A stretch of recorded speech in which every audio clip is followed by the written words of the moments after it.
Hello, everyone, and welcome to episode 71 of the Social Liability Podcast, the podcast where we discuss those folks in our lives that violate the social contracts that we all agree to live by.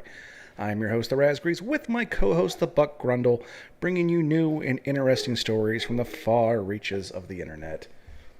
You've got quite the collection you sent me this week, Buck. Oh yeah, man. I'm actually a little proud of the article selection that I gave or that I submitted this week for you to pick from. Caregiver Katie and I were, chortling in our own rights during the selection process over some of those headlines, and man, I definitely think that we may have a few winners this week. Just based on the headlines alone, I could see us cresting into the 4 and 5 region again, but. We'll just see, just keep our hopes down, lower your expectations and nobody gets disappointed. Well, let's jump right into it. With WFTV9 ABC News, woman found bound naked in Florida storm drain. This is out of Fort Myers, Florida. Police in Fort Myers are investigating how a woman became trapped in a storm drain, legs bound and naked. Police said a man leaving a restaurant Friday afternoon when he heard someone calling for help. He followed the sound to the storm drain. Police said they found a woman who was not identified sitting at the bottom of the drain with straps on her legs. Police had to call the fire department to remove the grate covering the drain over the drain and lift her out. They said she is a transient who had been staying at a nearby hotel in August for a few days.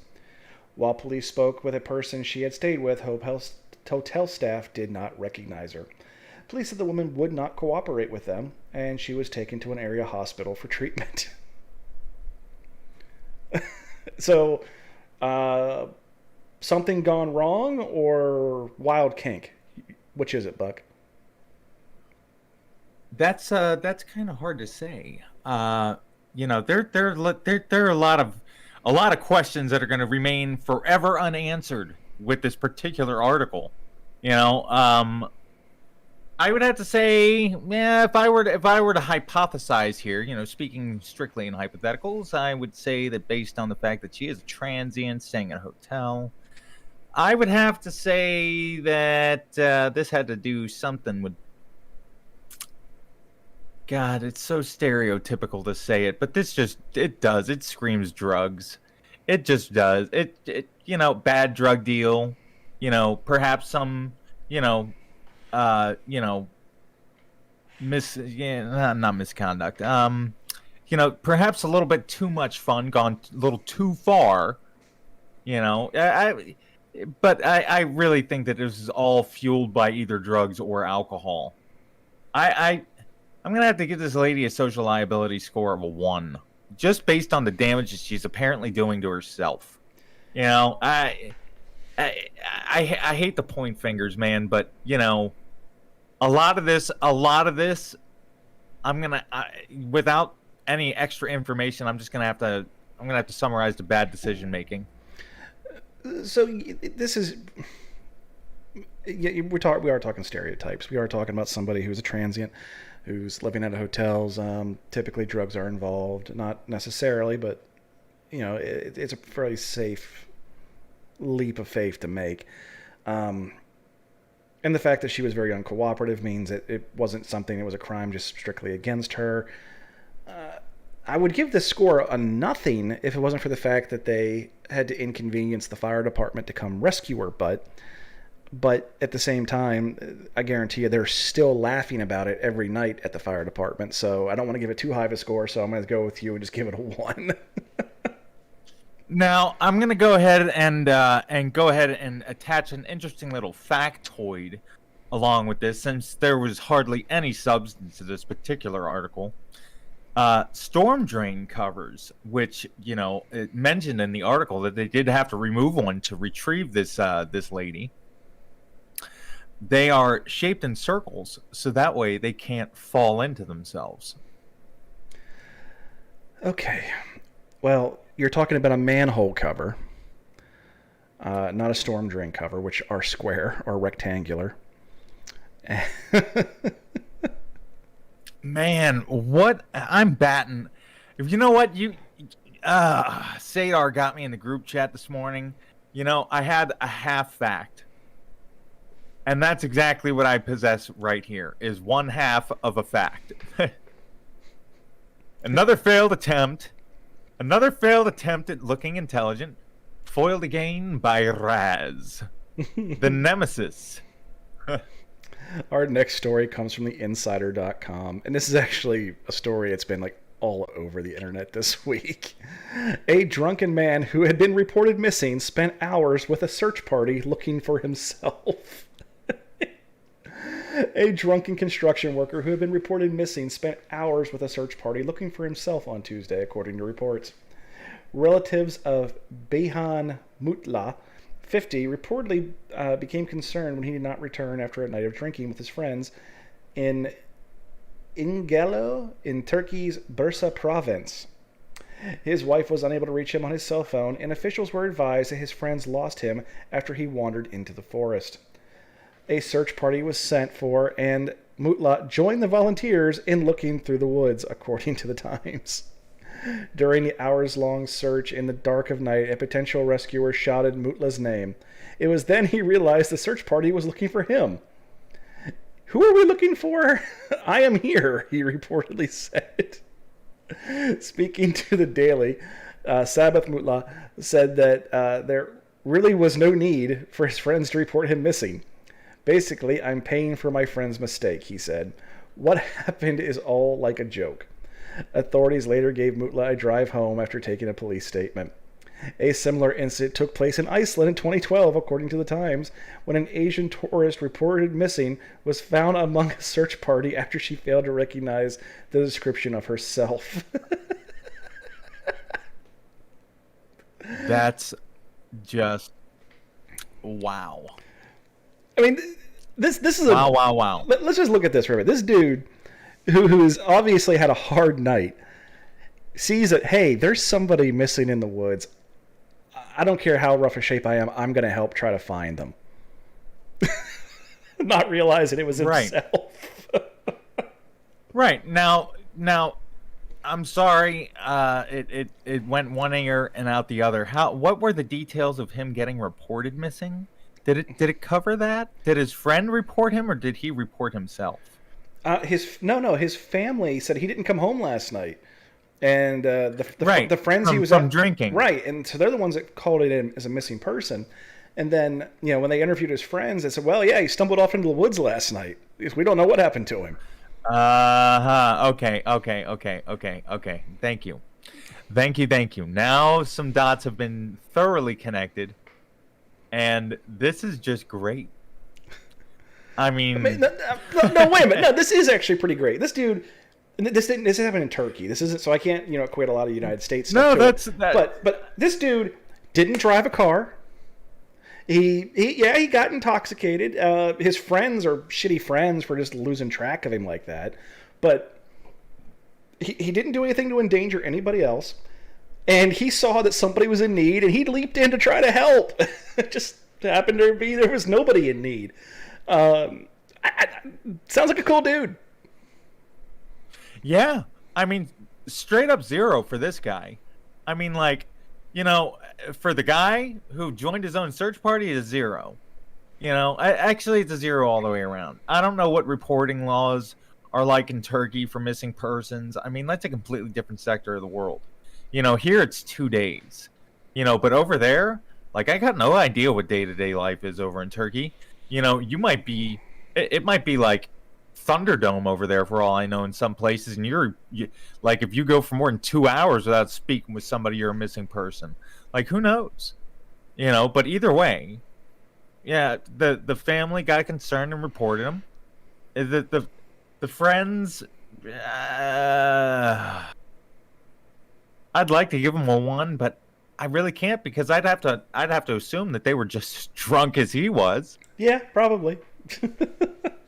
So I mean, this is just a funny, pleasant happenstance that we happen to stroll across on the internet, and brought to you here on the Social Liability Podcast, folks.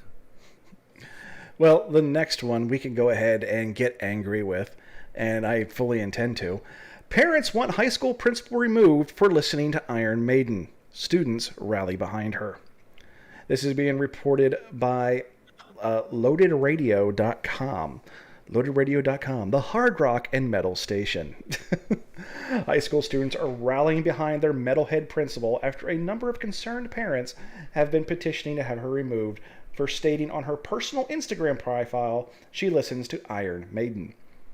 Students at Eden High School in St. Catharines, Ontario, have started a petition to keep their principal, a Mrs. Shannon Burns, in the Institute's administrative office, saying she spreads nothing but love and kindness and is probably one of the best and most enthusiastic principals the school has ever had.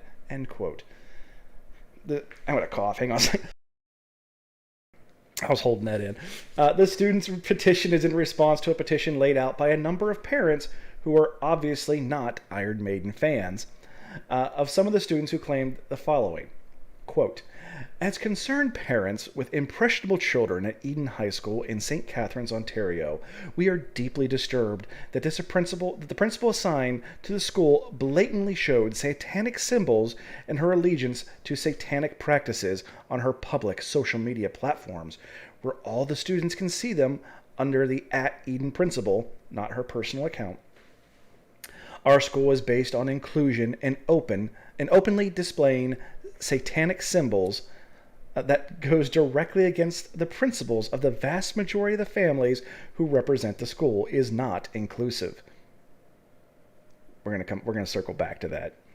All parents who are demanding her, we are demanding her, she be transferred to another school. Please replace her with another principal who aligns with the values of the families of Eden and will not sabotage the teaching or upholding of those values. And we will not try to introduce impressionable students to satanic practices or symbolism. Yeah. Just curious. Is the person quoted here isn't John Lithgow, is it? No. From Footloose? No. Yeah, that's what this is starting to sound like. We'll provide more pictures if you have any more questions. You can also see the blatant display of the 666 symbol in a screenshot on her post in the comments below. We can only put one picture in this campaign.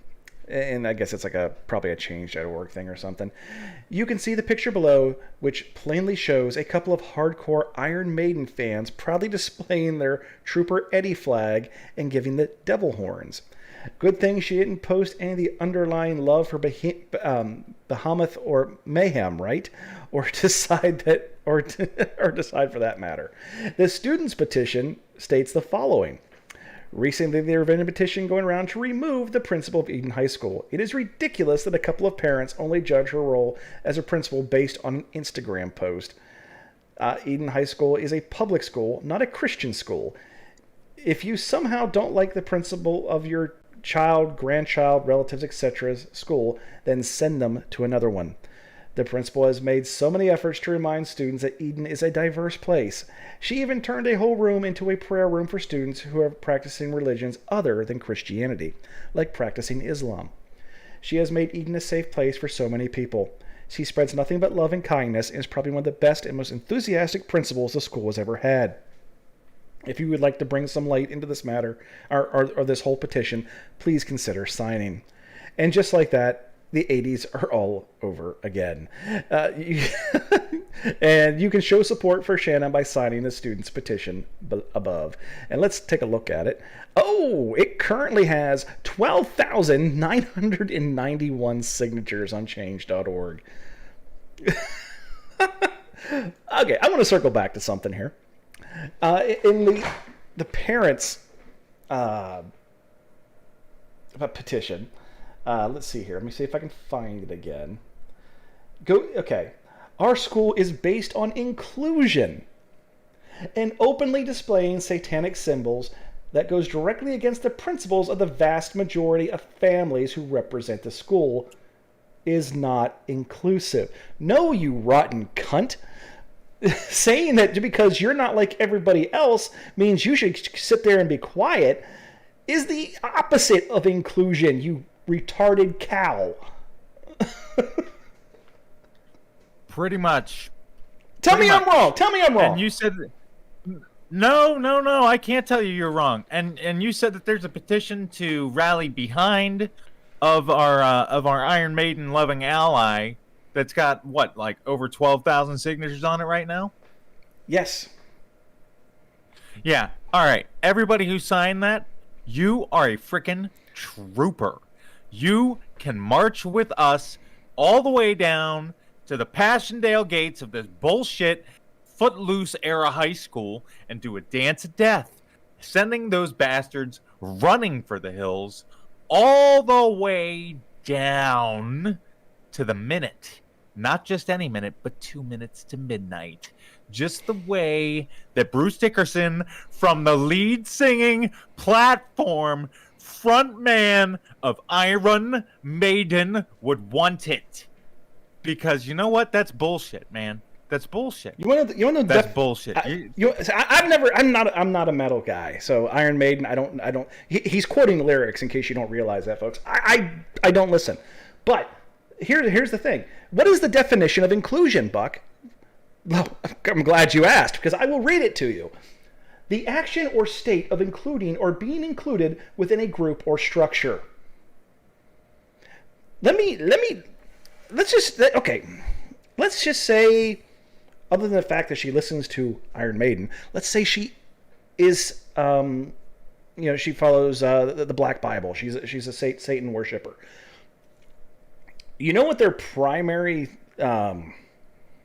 goal of Satanism is? It is to worship yourself and be inclusive of everybody. It is not death, destruction, and mayhem. Their high holiday is their own birthday. I mean, it's you worship the devil while you're on earth so that he will allow you to go to heaven upon your death. That is what Satanism is. But let's just take the fact out that she's not a Satanist. She's a fucking metalhead. That's like saying everyone has a teddy bear stick. There's a pothead. Yeah. I just beating up on somebody for what they like or what they're into, that's just a bunch of bullshit to me, man. Like that in and of itself makes a person a social liability. Just behaving or judging somebody based on that. Take your kid out of goddamn school and enroll him in the fucking Christian academy down the street and shut the fuck up. Pretty much. I'm gonna go ahead and give the school here a social liability score of a 5. No. I'm gonna stop you right there. I'm not gonna allow you to do that because I think you're misinterpreting. The school hasn't done a goddamn thing.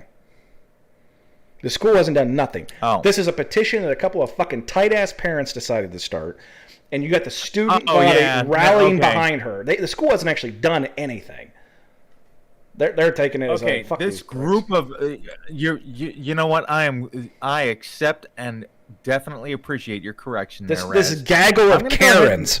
Gaggle of Karens. Yeah, pretty much. Yes, the gallery of rogues that we have here that have began this atrocity. I'm going to go ahead and give them a 5. Actually, I want to look at the petition for the parents. Just holy crap. So the students' petition has almost 13,000 signatures. Eden High School principal Shannon Burns needs to be transferred immediately at change.org actually has 457 signatures. This is ridiculous. Let's look at some of the comments. Reasons for signing. This is Satan here, conveniently located in St. Catharines, Ontario, just outside the portal to hell.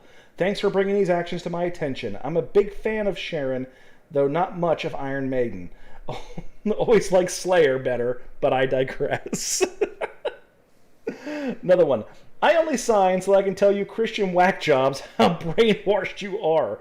Not to Satan, but yes to God. How about none of your fake fairy tales at all? Keep that shit at your home. Your religion has no place in the world, and I don't want to hear it.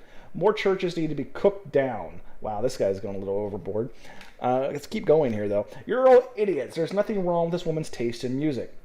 Sorry, parents, you are dead wrong. Iron Maiden is a great band who are still going strong after more than 40 years. Their lyrics are profound and intelligent, and the teachings of the band would be considered more beneficial than the content of a fictional book pushed down our throats for 2,000 years. Um, I don't agree with these people bashing Christianity because not all Christians act like cutbag Karens. Not in the least. Most do not. But there is literally almost everyone that signed this is signing it to basically just so they can comment and write "you're fucking idiots." Eh, you know what? I mean, I'm not. I'm done. Social liability score of 5. Breeding this kind of of hate, and then disguising it as inclusivity, or that you're shielding somebody from. It's like, it'd be like sending your kid out of the house in a bubble every day because of something that might expose itself to your child. It's like, no. Nope. Just like my buddy Raz said, a shark is gonna shark and metal is gonna rock. That has become a phrase everywhere I go now. Every when someone sees me, they have to mention the "shark's gonna shark" comment. I'm telling you, man, that's gonna go down through the annals of history. Like that is probably one of the most quotable things I have ever heard you say, and we've known each other for 15 years. So look for a new merchandise store for the Social Liability Podcast. It's just gonna say "a shark's gonna shark."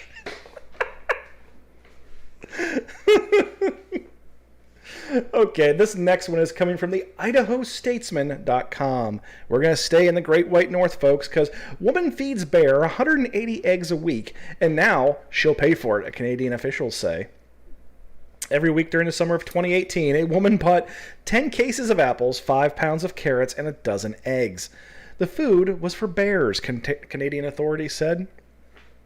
The woman from Whistler was ordered to pay $60,000 after officials said she violated the Wildlife Act in British Columbia.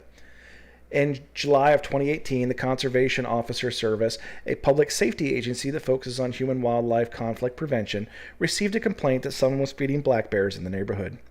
Officials began investigating and found the woman was feeding black bears during the summer months in 2018. Every week she would buy food for the bears, authorities said. Bulk produce, including up to 10 cases of apples, 50 pounds of carrots, and up to 15 dozen eggs, were purchased on a weekly basis to feed the bears. The Conservation Officer Service said Friday on Facebook, these activities created an extraordinary public safety risk by conditioning bears to human food and presence. In September of 2018, wildlife officials euthanized 3 bears that were visiting the residential area. They damaged property and showed no fear towards people. The bears were used to getting food from the woman, so they could not be rehabilitated or relocated. Illegally feeding or placing attractants to lure dangerous wildlife, such as bears, is an extremely dangerous activity. Once the bears learn to associate humans with food, it creates a public safety risk. The penalty of $60,000 is the highest penalty imposed under the Wildlife Act, authorities say. Authorities hope it is a precedent-setting case. What you think, Buck?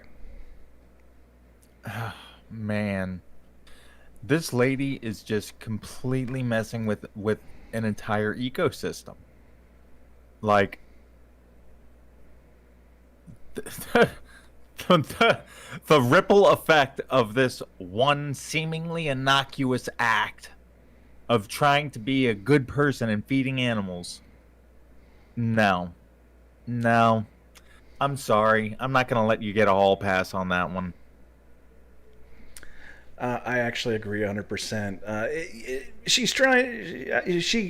I don't know if she was just doing it for her own personal enjoyment or if she thought she was doing good.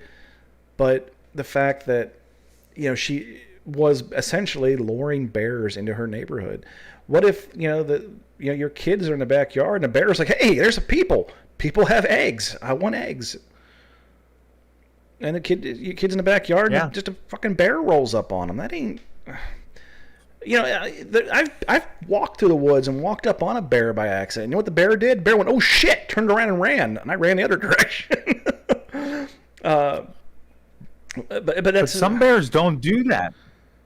Well, like some bears won't run the other way. These ones certainly won't, because these ones say, "Hey, how you doing? I like you. You got eggs or you got carrots."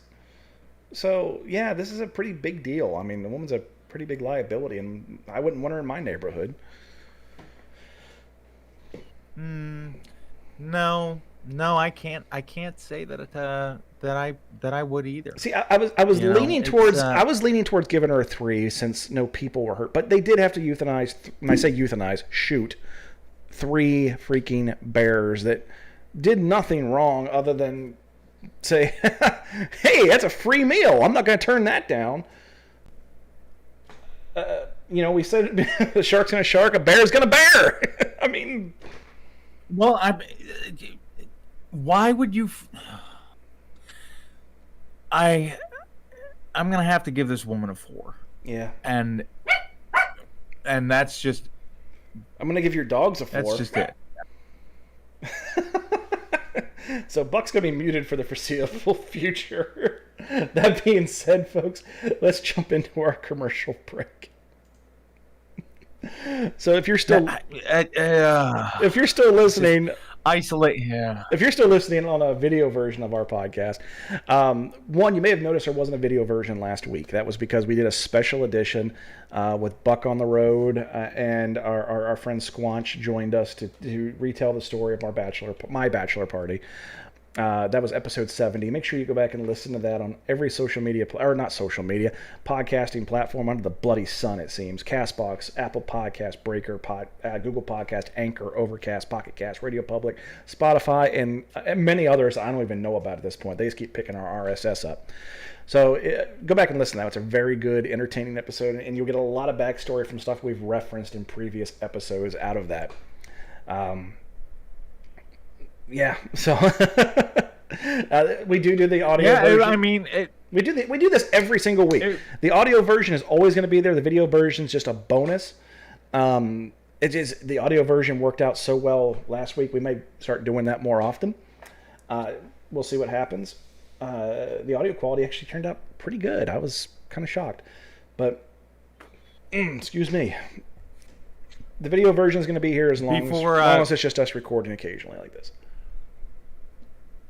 Before we get started, let me disconnect and reconnect, see if I can't fix this lag. All right, you can hurry up and do that. In the meantime, if you were listening to this on the audio version, you'll be hearing me talk about Anchor. If you're wondering how these two idiots got a podcast where you can listen, you can get your own podcast at Anchor.fm. They're not paying me for that sponsorship, Reed. It's only on the audio version. All right, we're gonna go back live on the podcast turn off the video. Nope, this one. There we go. And okay, we're back with the second half of the show, and we're going to go right into it in the Tampa Bay Times with St. Petersburg billboard battle over whether bigger is better. There's too many B's in that, Buck. What the hell? St. Petersburg. A pressing question has emerged for drivers heading north on Interstate 275. Does size matter? You know what they're thinking, and no, it isn't about that. Not directly, at least. 2 Florida injury law firms have taken billboards to spar over whether the size of a practice impacts the quality of representation, creating an advertising smackdown with bizarre but not twists and turns. Northbound drivers first see a sign for the Berlin law firm, a workers' compensation practice. The billboard sits on the east side of the interstate near 9th Avenue North in St. Petersburg, bearing the message, "Bigger isn't better. Better is better." A little weird on its own, right? But it all makes sense about 3 miles up the road, rising from the west side of the highway at about 50th Avenue North, is a message from the Orlando personal injury firm Morgan & Morgan, size matters. The ad appears to have gone up first and is part of a broader campaign with billboards plastered all over Tampa Bay and beyond. First off, everyone involved would like you to know they are definitely not peddling penis jokes. Yes, they are. The Size Matters campaign is centered solely on Morgan & Morgan being America's largest injury law firm. The firm's founders, John Morgan, said in a statement through a spokesperson while asked how the campaign came about and whether it intended to have phallic innuendo. The phallic reference is theirs, it's not ours. Berlin founder Stephen Berlin said in an interview, "We're above that." Berlin, at first, in a very lawyerly move, wouldn't confirm or deny whether his billboard was in response to Morgan & Morgan's. But the trick with lawyers is to keep them talking. My initial thought was, that's just a lousy message. Size matters. It was an opportunity, and it looked like. It's a weird quote. Anyway, the way Berlin sees it, when someone is hurt on the job, they definitely benefit from more of a personalized attention. His practice is made up of 5 attorneys, and the office is in Sarasota, although he's planning to open a Tampa office by the end of the year. His firm specializes solely in workers' compensation. Better is better was a way to differentiate his practice by quality. Morgan & Morgan has more than 700 attorneys and offices across 49 practicing law in more areas beyond workers' compensation, according to their website. The size matters position. The firm takes national insurance companies with lots of resources, the website says, but it maintains a family-style approach to dealing with clients and always sees them as individuals behind the claim. Bullshit. You've never heard of Mr. Berlin or his firm, Morgan said in a statement. His website indicates he's a workers' compensation lawyer. Go to his website and review all the verdicts and results, and then decide if size matters. There is one reason about 3 million people call us for representation every year. We win big. A lot. We wish this fellow the best of luck with his practice. Of course he does.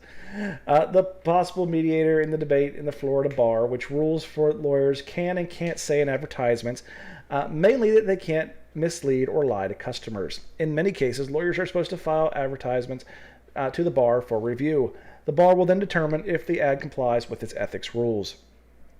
A non-compliant ad can still be disseminated. The bar evaluation serves as a warning of sorts for lawyers that could face discipline if they choose to move forward with a non-compliant ad, but only if someone complains, which triggers a separate disciplinary process. It just goes kind of on and on. They're just two lawyers just going back and forth with billboards. It's kind of it's kind of funny. It takes you back to the good old days where you had to spend money to fucking burn somebody. And that's what it boils down to, man. Like, these guys had to spend their, well, I don't want to say hard-earned, but they had to spend their earned money to put these billboards up there for the people and the masses to see that they believe that they are truly the most important people in the land. And what better way of doing that with a surreptitious dick joke, you know? Just yeah. Yeah, they could say that it's not a phallic innuendo all they want, but who are they fucking trying to fool? I'm not giving it a score. It's kind of a fun thing. No, because they're not really breaching anything. And how would they? Like, you know damn well that an attorney is not going to put something up that large in the public eye that is indeed against the law. That is such a counterintuitive thing for an attorney to do. And here's the thing. You're going to say you're offended. The same guy that says he's offended is the same ones that has the balls hanging from the back of his trailer hitch. Whatever. Right. Anyway, this is going back to WPBF.com. This is an ABC affiliate. Police chase elderly woman who stole truck from assisted living facility. This is in Stuart, Florida, because the Morgan County Sheriff's deputies said they thought they were chasing a drunk driver who had stolen a pickup.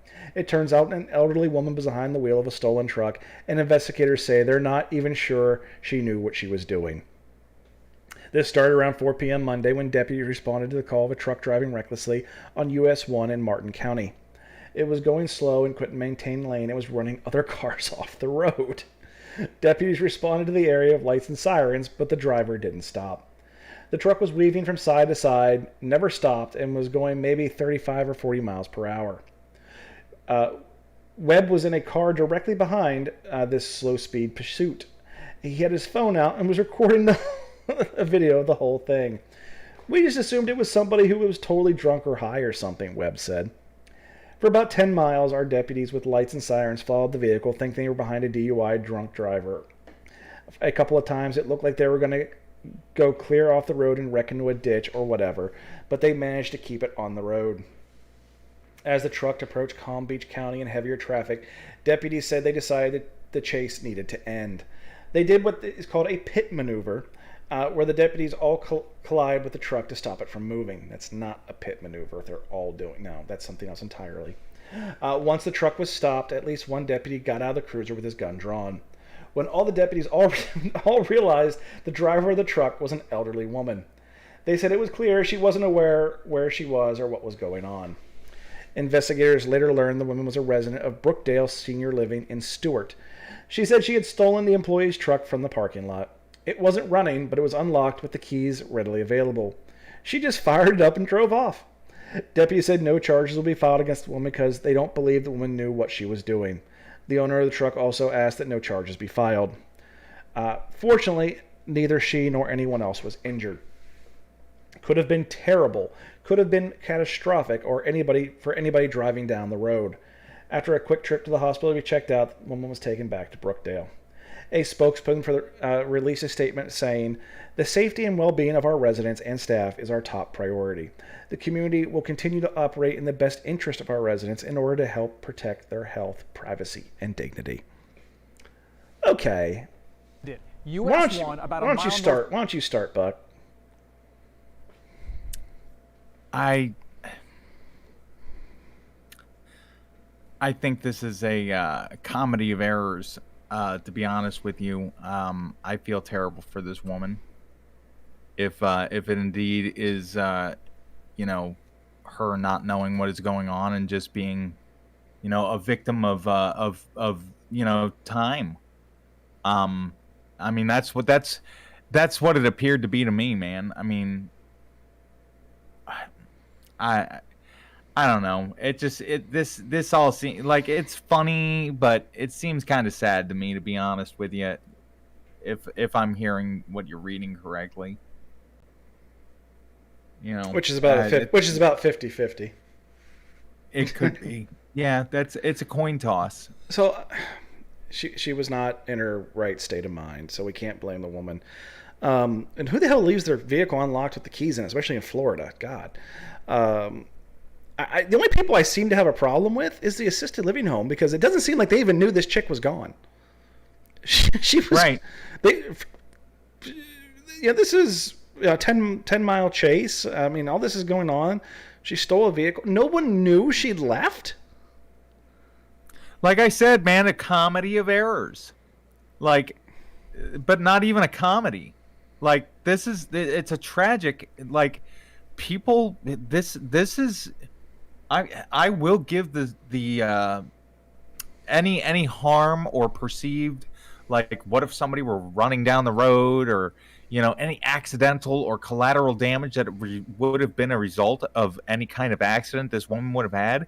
The fault for that and the social liability score for all of those above mentioned things, which are truly affecting our society, all fall back on the assisted living community, in my opinion. Not supervised. It would be like, you and I worked in a prison. What if we just let, like, a fucking inmate out?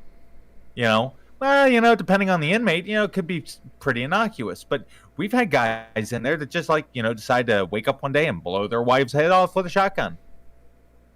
Like, what if we were to just let him out? That man wasn't in his right mind. And neither was that woman either. You don't know what somebody in their right mind, who isn't in their own mental capacity, like somebody who has no grasp on their own, like, rationality. That is a danger. That is just dangerous. And so all liabilities, in my opinion, go to the assisted living community. And for this kind of thing, I'm going to give them a 4. Yeah, I'm right there with you. I can't really. What else is there to say about it? The only people you can really be angry at is the assisted living home for letting this happen. Let's get right. Let's go to something else. The next is one coming from CNN.com. A Maryland man of killing his pharmacist brother wanted to confront him for administering the COVID-19 vaccine. Jesus Christ. A Maryland man is accused of killing his pharmacist brother. His sister-in-law and an 83-year-old woman told his mother he wanted to confront his brother over him administering COVID vaccines, according to charging documents from the Howard County District Court. Jeffrey Allen Burnham, 46, also allegedly told a tipster that his brother was killing people with the COVID shot, according to a statement of charges obtained by CNN affiliate WBAL. Burnham's mother called the Cumberland Police Department over her son's mental stability on September 29th, according to the charging documents filed in Allegheny, obtained by WBAL. This was the same day Cumberland police found the body of 83-year-old Rebecca Reynolds. They said her car was missing. On September 30th, the Howard County Police Department said they were searching for Burnham in connection with the shooting deaths of his brother, 58-year-old Brian Robinette, and his sister-in-law, Kelly Sue Robinette, 57, whose bodies were found that day in Ellicott City home. Burnham was arrested October 1st in Davis, West Virginia. Burnham was booked in the Allegheny County Detention Center on October 5th, where he is being held on charges of first-degree murder and unlawful taking of a motor vehicle in connection with the Reynolds case, jail records show. Rebecca Reynolds' car was found in near the Robinette's home, the charging documents say, and the couple's Corvette was missing. Burnham is charged with 2 counts each of murder in the first degree and second degree, as well as using the handgun in the commission of a crime in the Robinette's death, according to the statement of charges. CNN contacted the Allegheny County Public Defender's Office and the Allegheny County State's Attorney's Office for comment, but did not immediately receive a response. I am beyond fed up. Ooh. I am beyond fed up. Yeah. This is getting ridiculous. And now he's a pharmacist. He's giving people COVID shots. I have to. His family all needs arrested too. Dude obviously has some huge mental health problems. And we're only going to report it after he's killed somebody. Yeah. I am tired of the fucking mental health problem we have in this country that we just refuse to goddamn ever acknowledge as being a reality. Oh, that's just person's just weird, or they have their quirks. No, fuck you. When we were in the prison system, that was about the time that in Pennsylvania they decided, well, you know what? These mental hospitals are cruel and unusual. We're going to close them all. And what they do with them all? And what did they fucking do with them all? They'll just let them go. Just let them go. So now they end up in prisons, and then they want to sit there and say, oh, the corrections officers, they're not equipped to handle it. No shit, they weren't. We weren't. No shit, they weren't. No, man, no. Nobody in a prison is equipped to deal with that kind of fucking inmate. They, half the people that we worked with couldn't even spell GED. Let's not put a finer point on it. Let's just call a spade a spade. The people who work in an institution are not your prototypical healthcare workers. And people who have mental health problems require services from mental health care professionals. But you know what the saddest thing about it is people that are involved in law enforcement, and yes, corrections officers are law enforcement. They'll be the first ones to tell you that, we don't need to we don't need to take these classes for understanding mental health, everything. That's just not the way. We need to be old school. Fuck you. Yeah, you know what? How many, and I don't mean to rant off about the prison system, but it definitely is relevant to this particular topic because that's where this man's going to end up. And who's got to deal with him? The $15 an hour CO that has a high school diploma is going to have to deal with him. Right, exactly. And that is, you know what? There were not very many nights where I would leave work with my head in my hands, because I'm a very positive and optimistic guy. That's just how I cope with life. But man, you look at some of the ways that people with mental health problems get treated inside of a prison, and you just sit there and shake your head. You're like, how is this okay? Like, how am I even a party to this? Like, you walk away from the place feeling like you've done something wrong. And in reality, you followed all the policies and procedures that have been written to the letter. If you were to go up in front of a judge, you wouldn't be guilty of shit. But morally, when you have to consider the moral high ground in this equation, that it just ain't right. The way that people with mental health problems are treated in society today is just not right. Am I saying that this man should have gone off and, killed his brother? Absolutely not. No, he shouldn't have killed anybody. I'm not defending the individual. It should never should have happened. Exactly. This should have been addressed before it even got this fucking far. This dude should have been medicated. He should have been under a treatment plan. And everybody knew he had a problem, but nobody decided to say shit about it until people turn up fucking dead. And what is this? Now what is this? Look at this. It's just a complete no. And we're talking about scores. I think shit show. Everybody fucking involved gets a 5. In no uncertain terms. In no uncertain terms. No, I agree. It's perpetrating one of the most disgusting problems that we have in our society today, and it's one of the ones that's most that's least discussed. Like, it's one of the biggest. It's got one of the biggest impacts on society and daily life as a whole for almost everybody in America in some way, shape, or form. Not just America, but you know what? Go ahead and say the world. Everybody has got exposure, just about, to some sort of mental health problem, yet nobody talks about the shit. No, I'm done. Moving along, these people get a 5. Yep.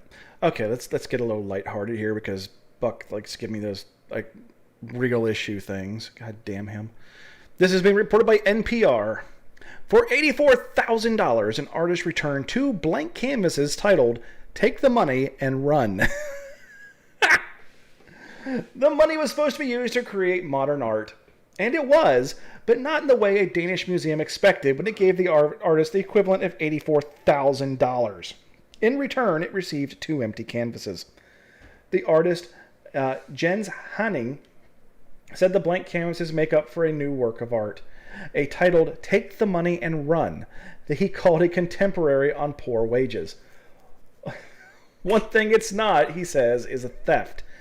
It's a breach of contract, and a breach of contract is part of the work, he said, according to the Danish public broadcaster, DR. The work is that I have taken their money, Hannon stated. The Kunsten Museum of Modern Art in Aalborg isn't satisfied with the explanation, but it hasn't stopped it from displaying the 2 canvases as part of its exhibition called Work It Out, which explores people's relationship with work. Hanning took the money as part of an agreement with Kunsten, which says it loaned Hanning more than 500,000 kroner. So, Jesus! Whoa, Buck! I apologize on Buck's behalf for being a social liability. Dear God. The artist had previously used 2 canvases, one larger than the other, to illustrate the gap in the average annual income in Denmark and Austria in concrete terms, or more accurately, in paper.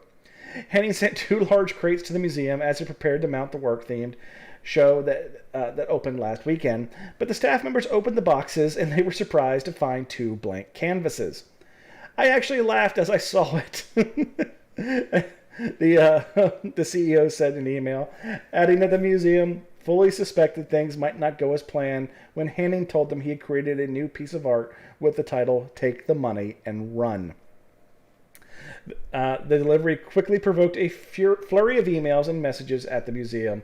Anderson said that while Hanning's initial work converted money into art, the new work reminds us that we work for the money. It also added a new twist to the debate over how an artist's work should be valued, he said. That's kind of funny. I can't fault the guy. Everything that he has put up here is logic. It's not sound logic, but it is indeed logic. Like, he has loosely exploited so many like loopholes to get this off, like, and he's done literally no work. All he's done is just some homework on the legal system to just make sure his I's are dotted and the T's are crossed, and he collected $84,000 for 2 blank canvases. Yeah, I mean, I'm going to give the guy a social liability score of a 3 because I hate the concept of modern art and people that are retarded enough to pay the money they pay for virtually nothing, for trash. And this guy took full advantage of that, and I see this as a crime. I really do. It's a crime. They paid him for a service, and he literally. I'm going to use this as social commentary. No, you're a thief. You're a thief. Yeah. I mean, I can't argue with you on that one. I mean, the dude definitely did some swindling there. It's just that, man, he's grabbing at every freaking straw to do it. But no, I'll co-sign with you on the 3.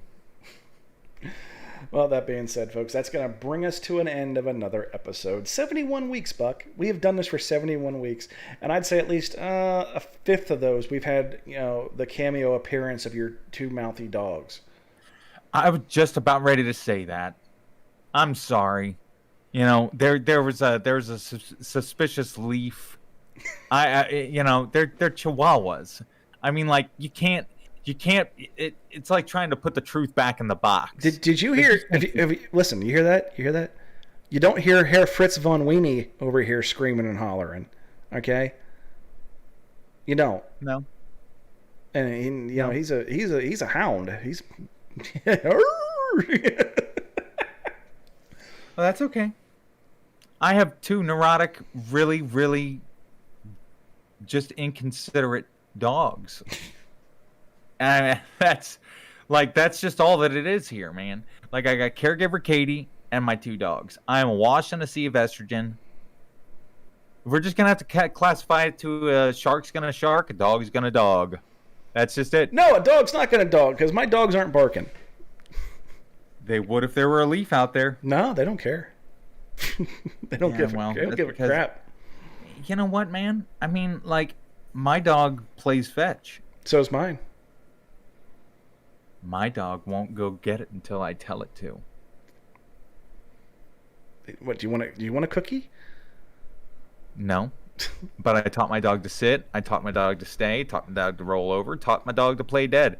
Taught my dog to learn when I am dehydrated and bitch at me to get a drink of water. That even earned that dog a vest and a service dog certificate. But before you go ahead and screen door this submarine, I'm going to go ahead and sink the bitch before it even gets out of harbor. Because my dog is one of the most socially inept freaking canines on the freaking planet. And although does a great service to me, is not very good to other people. So, whatever. You know what my dog does? If I were to yell right now, all dogs go to bed, they would both run to their cages. That's all they do. If I were to yell the word TREAT, I could get those 2 to do just about anything I wanted. Except shut up. No, I couldn't. Nope. Before you even said except, I went, nope. I quickly cut myself off. Man, we're having a good time talking about these 2 dickhead dogs I got. But either way, man, we got to close this episode out. Thank you guys so much for coming in and joining us again on the Social Liability Podcast. Make sure you like, subscribe, share, even leave us a comment telling us if you agree with our assessments of our gallery of rogues here in the Social Liability Podcast. And as always, you can find us on any and just about all of your podcasting platforms, including Anchor, Podcasts, Spotify, Google Podcasts, and many others. Folks, wonderful to have you again with us, and we hope to see you again for many more. Thank you again.